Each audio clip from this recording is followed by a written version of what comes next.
Today at 102 week panic and take the kid to the emergency room. That was not the case in earlier years. So what happens to our body when the body heats up on the inside to more than 106 degrees?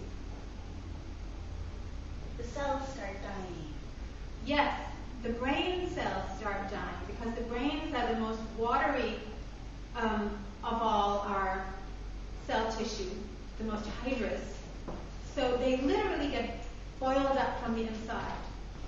So we deteriorate, our body starts to decompose very quickly when we reach a temperature of 105, 106 degrees. 105 is survivor, always survivor, 106 not. And it's a very small margin. It's not like somewhere between 105 and 135, we sort of maybe disintegrate. It is a very specific temperature. I like to say to that, science is to a large extent a belief system, but there are certain laws that apply to planet Earth. And planet Earth cannot be cheated out of those laws. One of them is gravity, right?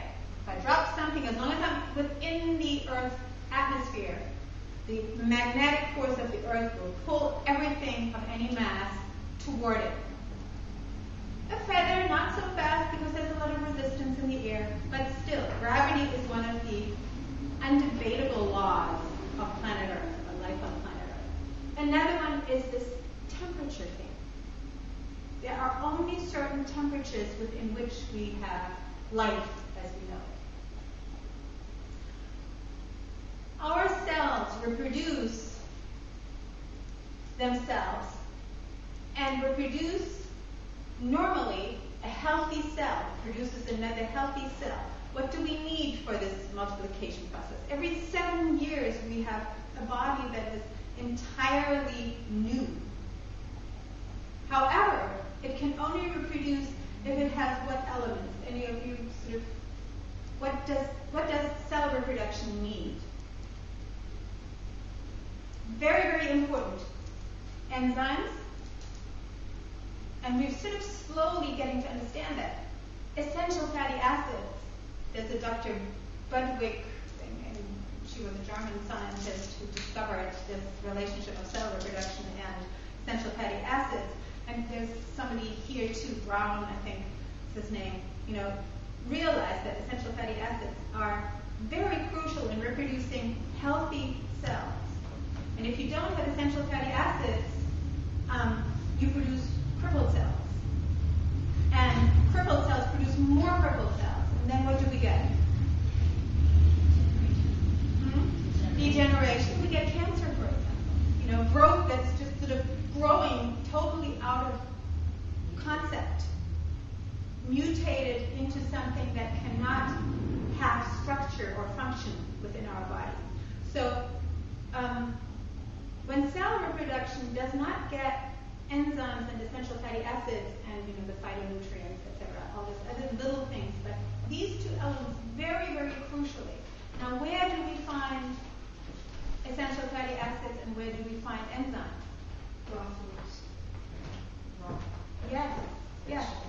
Enzymes can only live in raw, fresh vegetables or in raw, fresh life, i.e. in our bodies. As soon as we're dead, everything is just like burnt up too. And essential fatty acids go rancid, and they do something that is, that's why hydrogenated fats are so bad. They unfortunately destroy our existing essential fatty acids in our body as well. And then our body tries to put these elements away into fatty tissues, and we get fat and we'll get lumps. I have fatty tissue lumps, by the way, and so I also relate to people who have, and I had some surgery removed because they're very, very difficult to decompose. The body cannot decompose them easily. Like, it's harder to get rid of a fatty tissue tumor than of a cancer tumor. It's interesting, but so I have that experience too. The body tries to put toxins away, and everybody puts their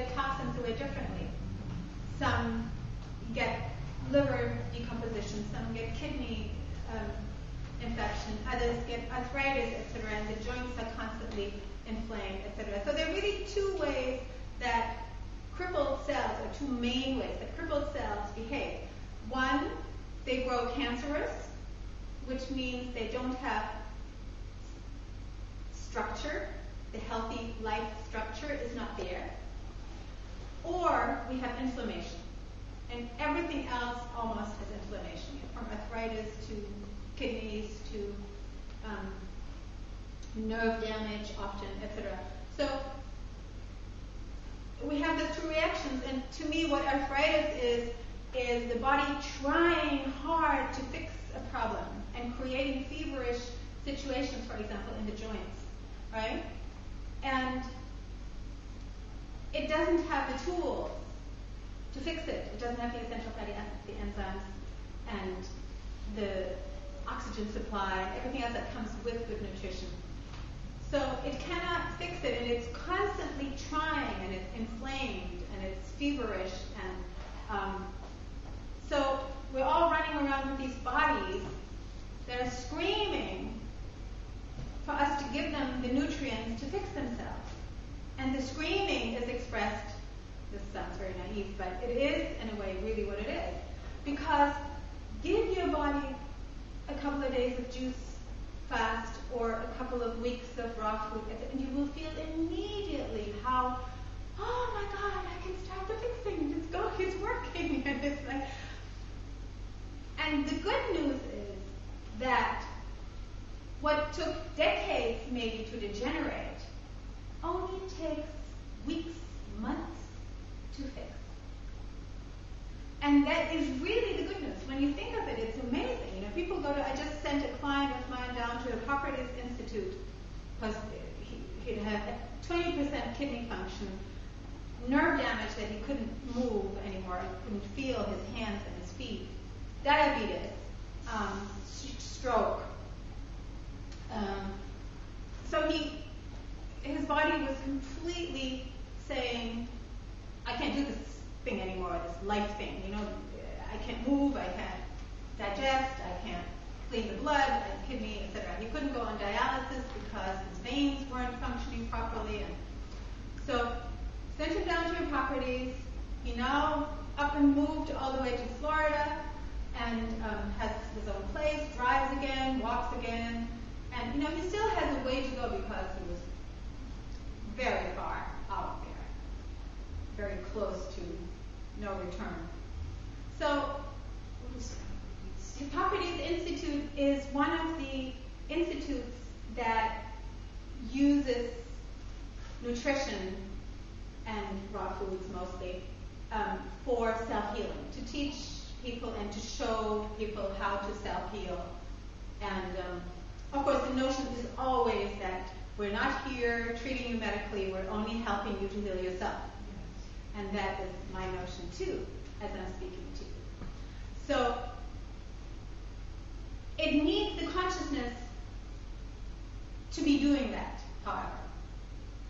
We, again, need that awakening moment and saying, I want to live. I want to be in a body that I love. I love my body, therefore I can heal my body, and I am willing to be responsible. Has any notions of, doctor's going to